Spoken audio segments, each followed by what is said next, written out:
మైనా stories. ఒక ఊరిలో కాంతమ్మ కనకయ్య అనే దంపతులున్నారు. వారి కొడుకు పవన్, కోడలు రేణుక. కాంతమ్మ చాలా పిసినారి. ఆమె పిసినారితనం కుటుంబ సభ్యులకు చాలా ఇబ్బంది కలిగించేది. ఇలా ఉండగా ఓ రోజు కాంతమ్మ బాగా తయారై పెద్ద క్యారేజ్ పట్టుకొని హాల్లోకి వస్తుంది. ఇదేంటండి, మీరంతా ఇంకా ఇలాగే ఉన్నారు? త్వరగా బయలుదేరండి, అవతల భోజనాల టైం అయిపోతుంది. కాంతం, నన్ను వదిలేవే, నేను రాను. అత్తయ్యగారు, నేను కూడా రాను. అమ్మా, నాది కూడా అదే మాట. ఏంటి, నాటకాలు ఆడుతున్నారా? ముగ్గురు కూడబలుక్కొని మాట్లాడుతున్నారు. అయితే నా మాట కూడా వినండి. మాకు తెలుసులే నువ్వేం చెప్తావో. వారం రోజుల పాటు ఒక పూట భోజనం కట్ అంటావు, అంతే కదా?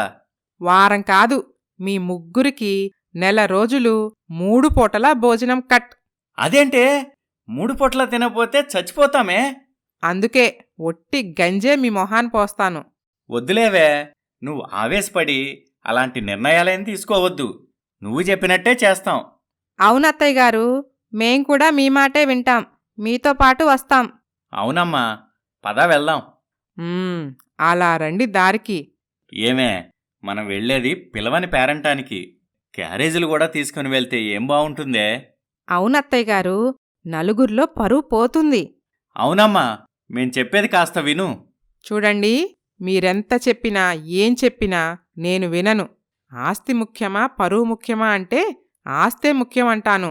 ఒరేయ్, సూర్యుడు ఉత్తరాన్నైనా ఉదయించొచ్చుగాని మీ అమ్మ మారటం జరగని పని. ఏం చేస్తాం కోళ్ళ, ఇక మనకి తప్పేలా లేదు అని అందరూ క్యారేజీలు పట్టుకొని పక్క ఊరిలో జరుగుతున్న పెళ్లికి బయలుదేరతారు. ఇరుగు పొరుగు వాళ్ళు వీళ్లని చూసి, ఒరేయ్, మన కనకయ్య కుటుంబం భోజనాలకు బయలుదేరిందిరా అని నవ్వుకుంటారు. వారి మాటలకు సిగ్గుతో తలదించుకొని గబగబా అక్కడ్నుంచి వెళ్ళిపోతారు.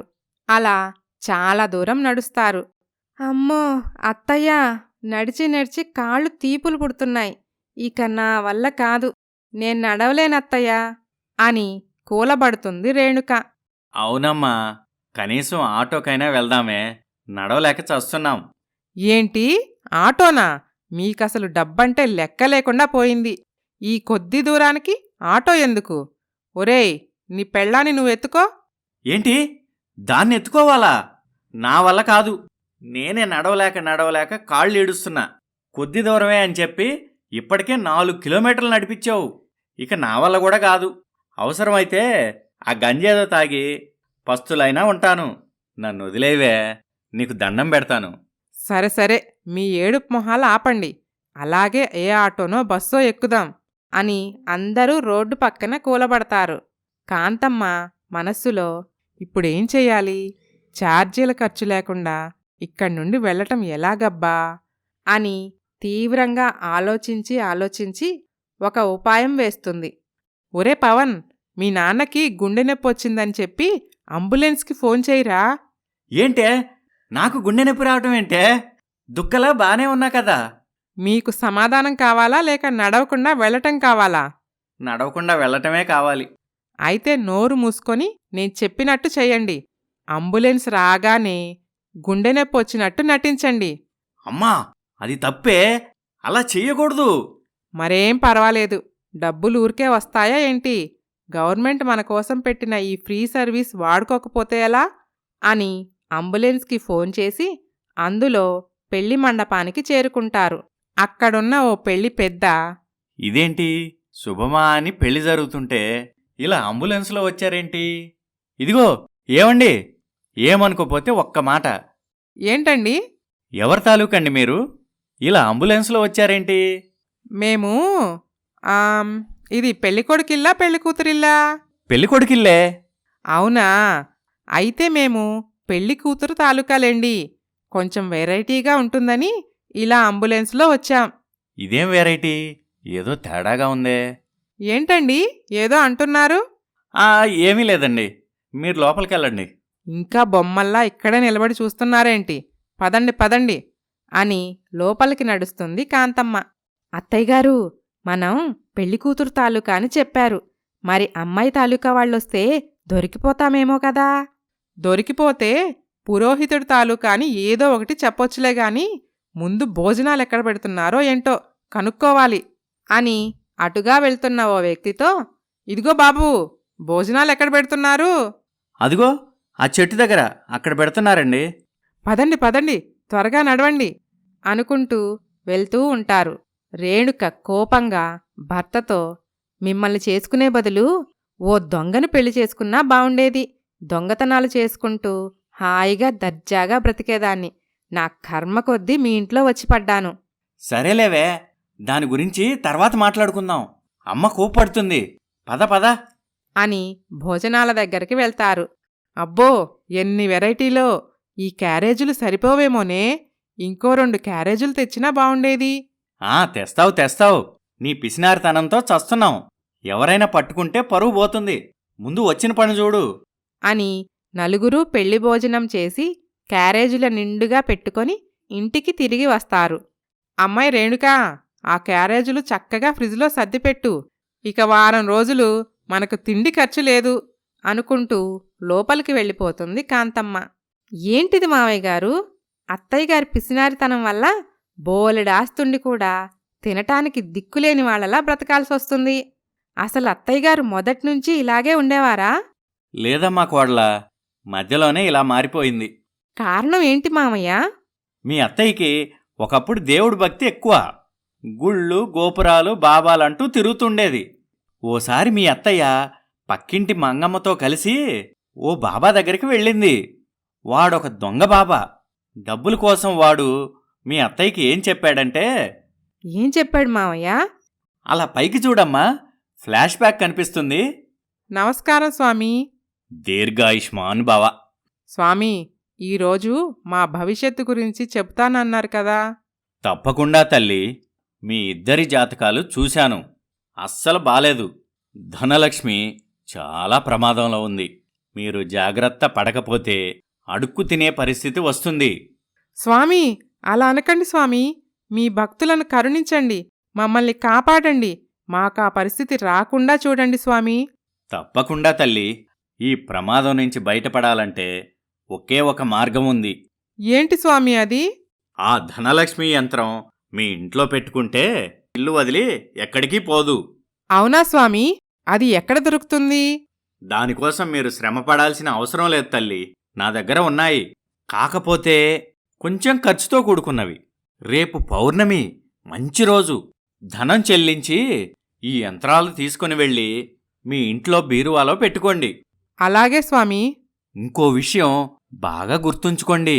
ఇక నుంచి ప్రతి రూపాయిని చూసి చూసి జాగ్రత్తగా ఖర్చు పెట్టాలి. ధనలక్ష్మిని అస్సలు బయటికి వెళ్ళనివ్వకూడదు అని ఏవేవో చెప్పాడమ్మా ఆ స్వామీజీ. ఆ మాటలు మీ అత్తయ్య మనసులో బలంగా నాటుకుపోయాయి. అప్పటినుంచి మీ అత్తయ్య చాలా పొదుపుగా ఖర్చు చేయటం మొదలుపెట్టింది. అలా కొన్ని రోజులకి ఆ బాబా అదృష్టమో మంగమ్మ దురదృష్టమో తెలియదు గాని మంగమ్మ వాళ్ల ఆస్తిపోయి దివాళా తీసి రోడ్డున పడ్డారు. మీ అత్తయ్య ఆ బాబా మాటలను ఇంకా బలంగా నమ్మింది. తన భయం మరింతగా పెరిగిపోయింది. అప్పటినుంచి మీ అత్తయ్యకి ఈ పిసినారితనం అంటుకుంది. అమ్మో, అత్తయ్య పిసినారితనం వెనక ఇంత కథ ఉందా? అవునమ్మా. లాభం లేదు మావయ్య. ఎలాగైనా మనం అత్తయ్య గారి భయం పోగొట్టాలి. ఆల్రెడీ అలాంటి ప్రయత్నాలు ఎన్నో చేశానమ్మా, కానీ లాభం లేదమ్మా. అప్పుడు మీరొక్కరే, ఇప్పుడు మనం ముగ్గురం ఉన్నాం కదా. ఎలాగైనా అత్తయ్య పిసినారితనం పోగొడదాం. అత్తయ్య గారిని ఎమోషనల్ బ్లాక్మెయిల్ చేస్తే? అదెలా? మీరు మీ అమ్మ దగ్గరికి వెళ్ళి నేను చెప్పినట్టు చెయ్యండి. దెబ్బకి దిగొస్తుంది. చూడు కోడలా, ఇలాంటి ఎమోషనల్ బ్లాక్మెయిల్స్కి లొంగే మనిషి కాదు మీ అత్తయ్య. అనవసరపు వృధా ప్రయాస తప్ప లాభమేమీ ఉండదు. నాన్న, నువ్వంటే అమ్మకి భర్తవు కాబట్టి నీ మాట వినకపోయినా సర్దుకుపోతామని అమ్మ అనుకోవచ్చు. కాని రేణుకలా కాదు కదా.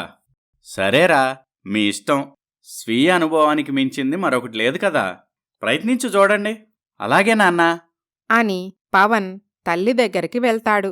అమ్మా, రేణుక వాళ్ల పుట్టింటికి వెళ్ళిపోతానంటుంది. ఏ, ఎందుకట? మొన్ననే కదా వెళ్ళొచ్చింది. మళ్ళీ ఇంతలోనే ఏ అవసరం వచ్చిందట? చీటికి మాటికి పుట్టింటికి వెళ్ళేటట్టయితే పెళ్ళెందుకు చేసుకుందట? తను వెళ్ళేది మళ్ళీ తిరిగి రావటానికి కాదు, శాశ్వతంగా వెళ్తుంది. నాకు విడాకులిస్తుందట. విడాకులేంట్రా? దానికేమైనా పిచ్చి పట్టిందా? బంగారం లాంటి సంసారాన్ని నాశనం చేసుకుంటుందా? అసలు కారణం ఏంటి? కారణం నువ్వే అటమ్మా.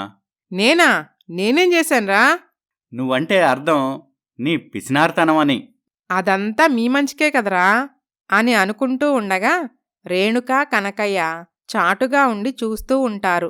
నీ పిసినారితనం వల్ల తను ఇబ్బంది పడుతుందట. నలుగురిలో పరువు పోతుందంట. నీ పెళ్ళానికి బొత్తిగా మైండు లేదురా. మనం బ్రతికేది నలుగురు కోసమా లేక మన కోసమా? రేపు డబ్బు లేకపోతే ఆ నలుగురు వచ్చి తిండి పెడతారా ఏంటి? ఏమోనమ్మా, తను మాత్రం గట్టిగా నిర్ణయించుకుంది. నువ్వు మారకపోతే నాకు విడాకులిస్తా అంటుంది. నేను కోడలతో ఓసారి మాట్లాడతానులేరా. చూశారా మావయ్య, నా ప్లాన్ ఎలా ఫలిస్తుందో? చూడుకోడలా, మీ అత్తయ్యతో 30 సంవత్సరాలుగా కలిసి ఉన్నవాణ్ణి. అది ఎప్పుడు ఎలా ప్రవర్తిస్తుందో నాకు తెలీదా? అప్పుడే అయిపోలేదు, కొంచెం ఓపిపట్టు. అమ్మాయి రేణుక, ఓసారి ఇలా రామ్మా. రేణుక అక్కడికి వెళ్తుంది. చెప్పండి అత్తయ్య. అబ్బాయి చెప్పింది మొత్తం నిజమేనా? అవునత్తయ్య. అదే నీ నిర్ణయమా? అవును, అందులో ఏమాత్రం తేడా లేదు. సరేరా, తుమ్మితే ఊడిపోయే ముక్కు కోసం ఎంతసేపని ప్రాకులాడతాం? రేణుక ఇష్టప్రకారం విడాకులు తీసుకో. బాగా కట్నం తెచ్చే ఇంకో మంచి అమ్మాయిని చూసి నీకు పెళ్లి జరిపిస్తాను. ఆ మాటకు షాక్లో ఉండిపోతుంది రేణుక.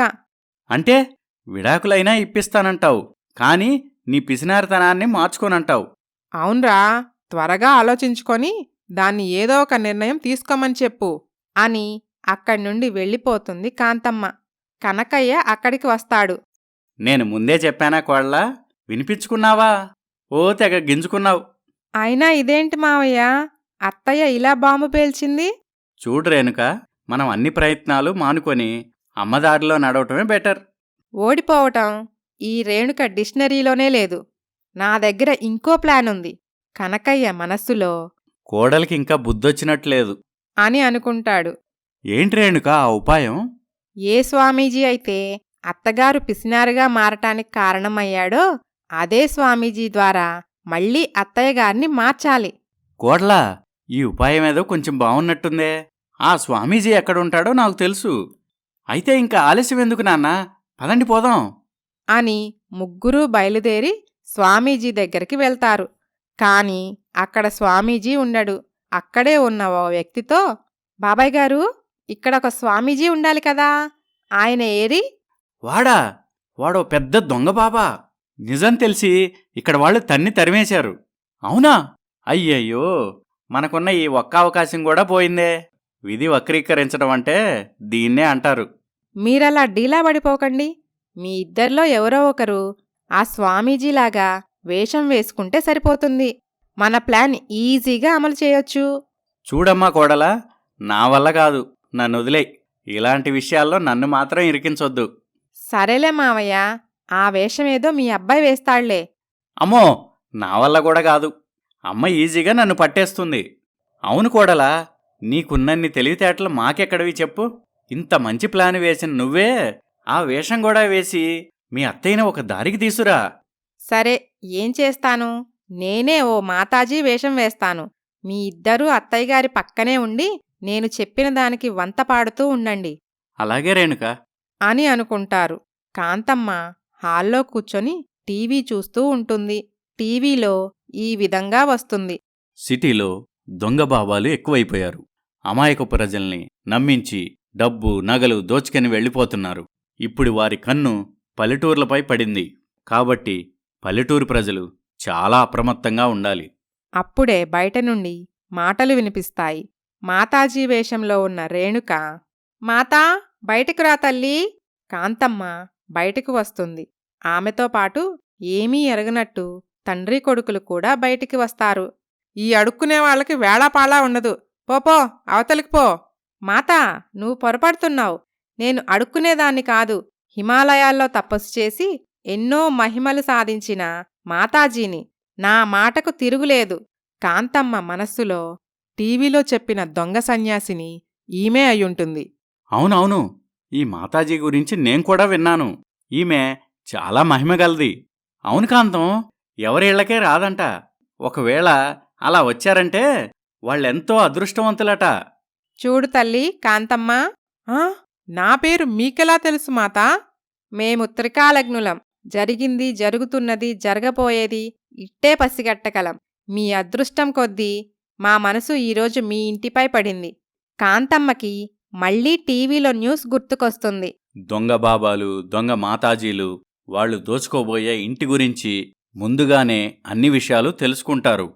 మనస్సులో కాంతమ్మ, అయితే ఇది ఖచ్చితంగా దొంగ మాతాజీనే. నేరుగా నా ఇంటికే వస్తుందా? దీనికి బాగా బుద్ధి చెప్పాలి అని అనుకొని, లోపలికి రండి మాతాజీ అని లోపలికి తీసుకువెళ్తుంది. చూడు కాంతమ్మ, మీ ఇంట్లో శని తాండవం చేస్తుంది. మీరు పెద్ద ఆపదలో ఉన్నారు. అందువల్ల మిమ్మల్ని ధనలక్ష్మి వరించలేకపోతుంది. గుమ్మం దగ్గరకే వచ్చి వెనక్కి వెళ్ళిపోతుంది. అవునా మాతాజీ? దానికి నేనేం చెయ్యాలి? చాలా సింపుల్. నీ పిసినారితనాన్ని వదిలేయాలి. నువ్వెంత ఖర్చు చేస్తే అంతకు రెండింతల డబ్బు నీకు తిరిగి వస్తుంది. అలాగా మాతాజీ, మీరు చెప్పినట్టే చేస్తాను. అవును, మీకు చాలా మహిమలున్నాయన్నారు కదా. అంటే మీరు నిప్పులపై నిలబడటం, నీళ్లపై నడవటం కూడా చెయ్యగలరన్నమాట. అవును కాంతమ్మ, అందులో సందేహమేముంది? మీ భక్తురాలిగా నాదొక చిన్న విన్నపం మాతాజీ. ఒక్కసారి మీరు అలా నిప్పులపై నిలబడితే చూడాలన్నది నా కోరిక. నీ కోరిక తప్పకుండా తీరుస్తాను కాంతమ్మ. కానీ దానికిది సమయం కాదు. ఇంకోసారొచ్చినప్పుడు చూపిస్తాను. అలా కాదనకండి మాతా. నేను వెళ్ళి ఇప్పుడే నిప్పులు తీసుకొస్తాను అని కాంతమ్మ లోపలికి వెళ్తుంది. ఓరి నాయనో, అత్తయ్యగారేంటి నన్నిలా ఇరికించేశారు? ఇప్పుడెలా? నేనెలా తప్పించుకోవాలి? చూడుకోళ్ళా, ఇలాంటిదేదో జరుగుతుందని ముందే తెలిసే నేను ఆ వేషం వేయనన్నాను. అబ్బా, దెప్పి పడోకండి మావయ్య. బయటపడే దారి చెప్పండి. ఇప్పుడు నీ ముందు ఒక్కటే దారి కోడలా, నిప్పులపై నిలబట్టమే. అమ్మో, నా వల్ల కాదు. నేను పారిపోతాను. వద్దు రేణుకా, ప్లీజ్ పారిపోవద్దు. నువ్వు గనక కొంచెం ఓర్చుకుంటే మా అమ్మ పిసినారితనం శాశ్వతంగా వదిలిపోతుంది. అవునమ్మా కోడలా, పైగా ఇది నీ ప్లానే కదా. ఇలా మధ్యలో వదిలేసి వెళ్తానంటే ఎట్లా చెప్పు? అది లీడర్ లక్షణం కాదు. లీడర్ లేదు, గాడిద గుడ్డు లేదు. నేను పోతున్నా అని అనటంతో తండ్రి కొడుకులిద్దరూ రేణుకను గట్టిగా పట్టుకుంటారు. మీకు దండం పెడతాను, నన్నొదిలేయండి, నేను పారిపోతాను. లేదు లేదు, మేం వదలం. అయితే నేను అత్తయ్యగారికి నిజం చెప్పేస్తాను. అలా చెప్తే ముందు ఇరుక్కుపోయేది నువ్వే కోడలా. అది ఆలోచించుకో. ఇక జీవితమంతా నువ్వు ఈ బాధలు పడుతూనే ఉండాలి. లోపలికి వెళ్లిన కాంతమ్మ పోలీసులకు ఫోన్ చేస్తుంది.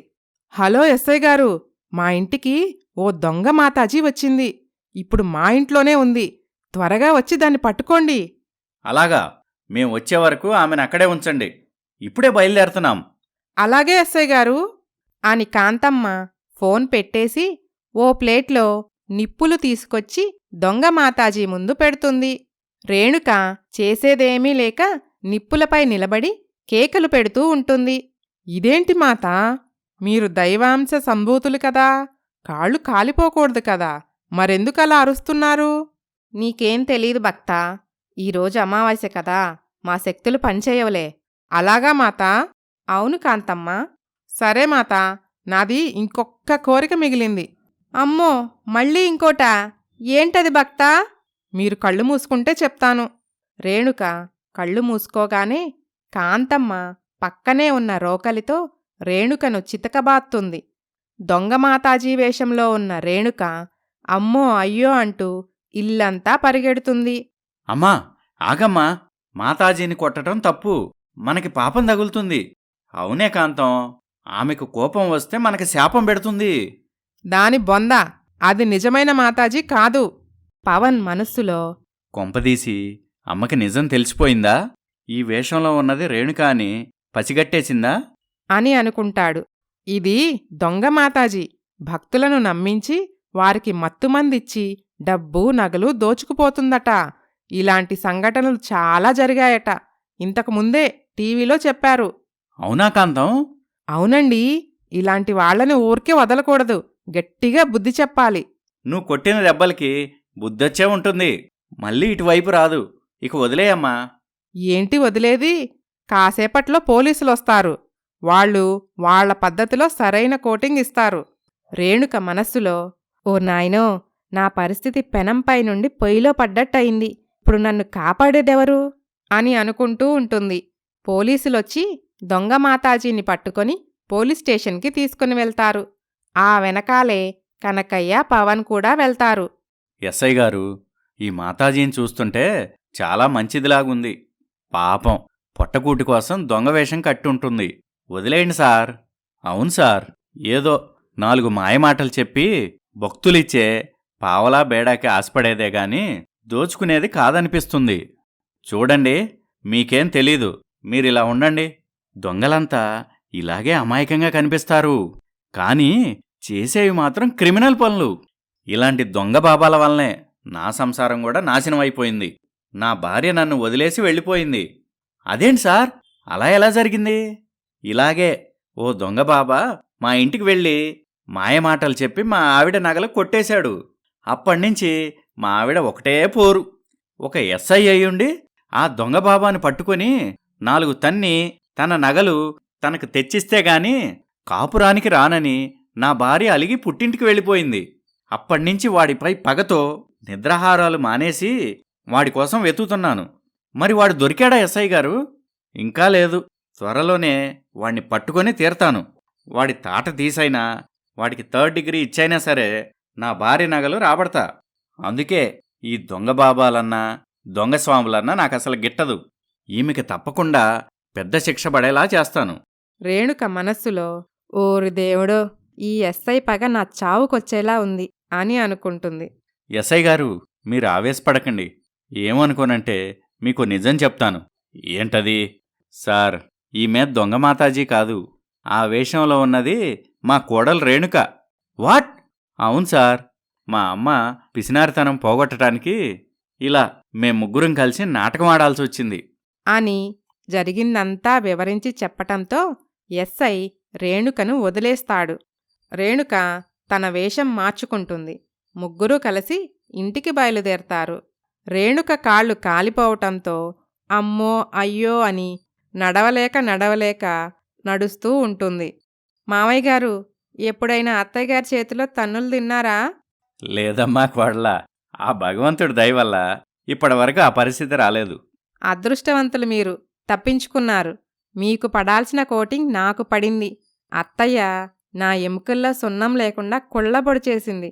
ఇక జన్మలో ఇలాంటి వేషాలు వెయ్యను. ఇక నా వల్ల కాదు. అడుగు తీసి అడుగు వెయ్యలేను కొంచెం ఓర్చుకో రేణుక, ఇంటి దగ్గరకు వచ్చేశాం కదా అని ఎలాగోలా రేణుకని ఇంట్లోకి తీసుకొస్తారు. ఏంట్రా, ఏమైంది కోడలికి? అది రేణుక రోడ్డుపై కాలుజారి పడిందంట. పాపం కోడలు నొప్పి తట్టుకోలేకపోతుంది. ఆ బీరువాలో నుంచి ఒక 1000 రూపాయలు తీసివ్వు.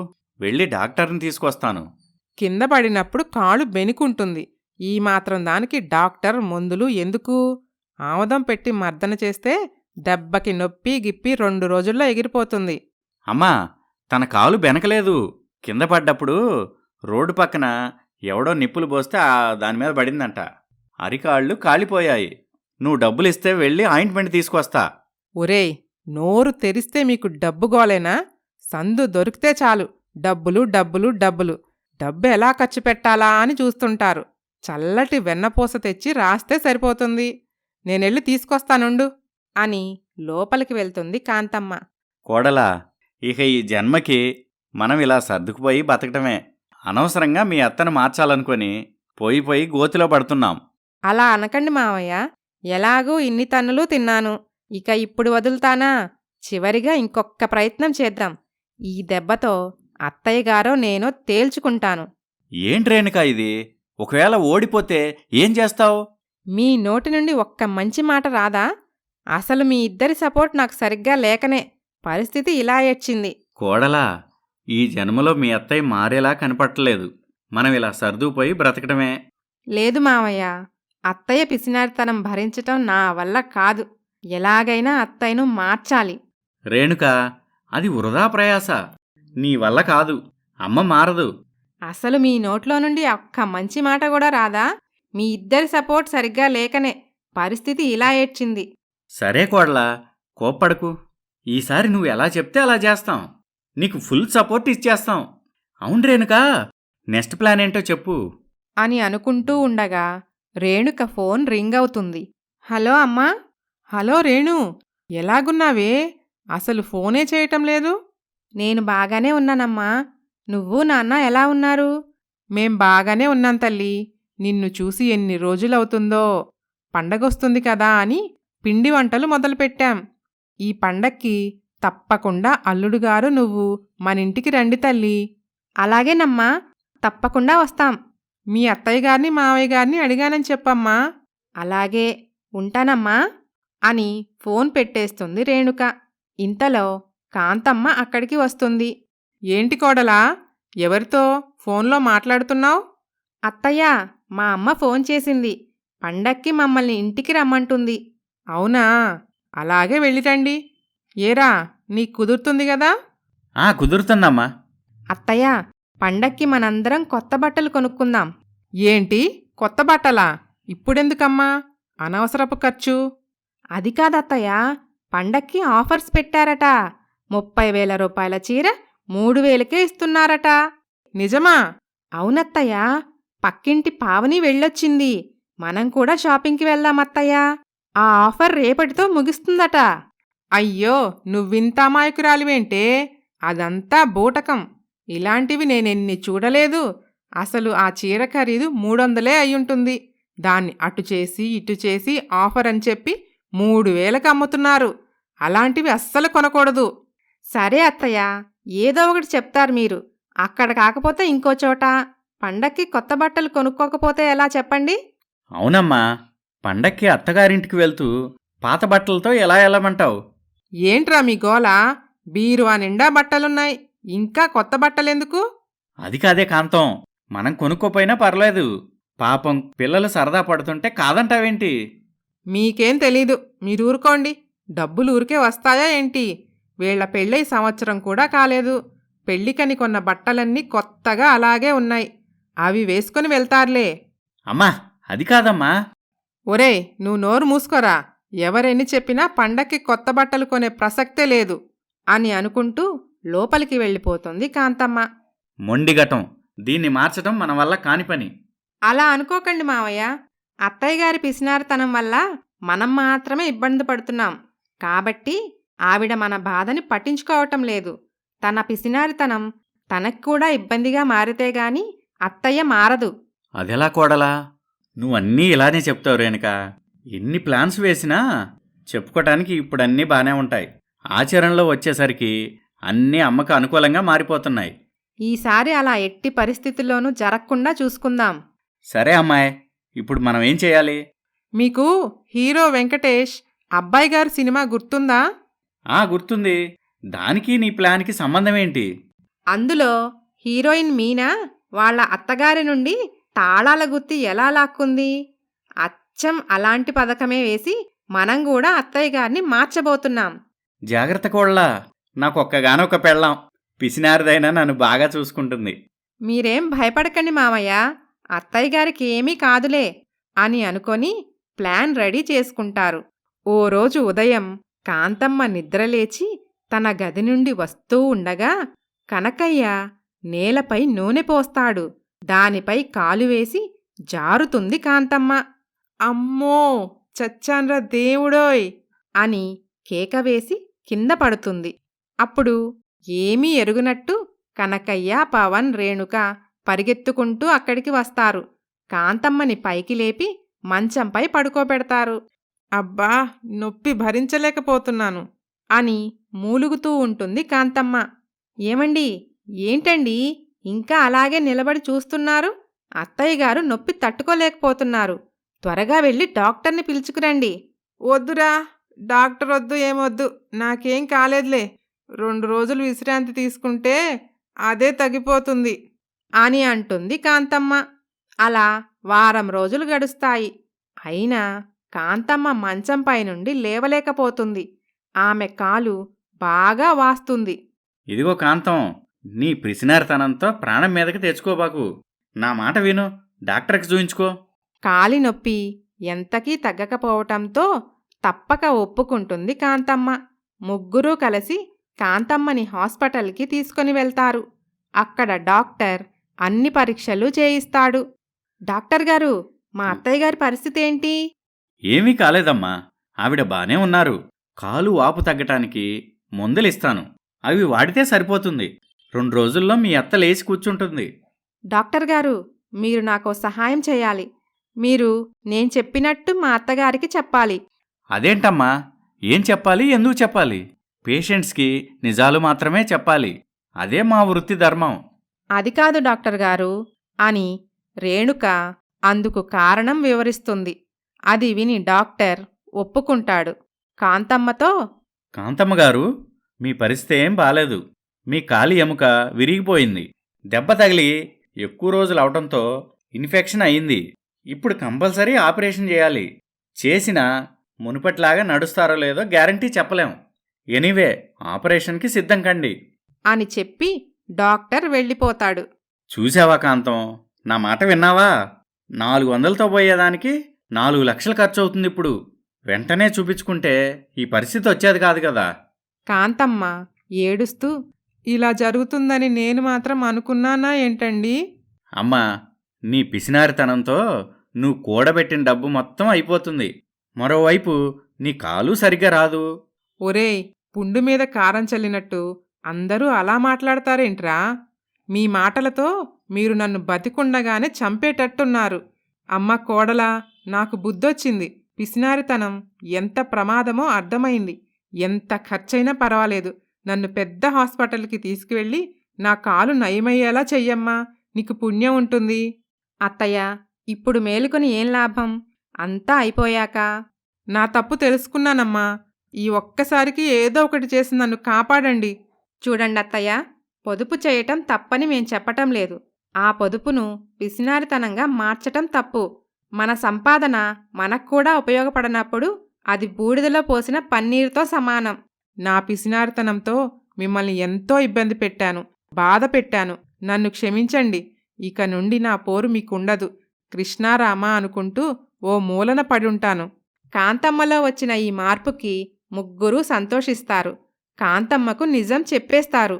ఏంటి, మీరు చెప్పేది నిజమా? అవునత్తయ్య గారు, మీలో ఈ మార్పు తీసుకురావటం కోసమే మేం ముగ్గురం ఇలా నాటకమాడాం. అమ్మ నా కోడలా, అత్తకు తగ్గ కోడలు అనిపించావు. మొత్తానికి నన్ను మార్చేశావు, నా పిసినారితనం పోగొట్టావు అని అందరూ నవ్వుకుంటారు. కథ సమాప్తం. ఈ కథ మీకు నచ్చితే లైక్ చేయండి, షేర్ చేయండి. మరిన్ని మంచి కథల కోసం మైనా స్టోరీస్ ఛానల్ని సబ్స్క్రైబ్ చేయండి.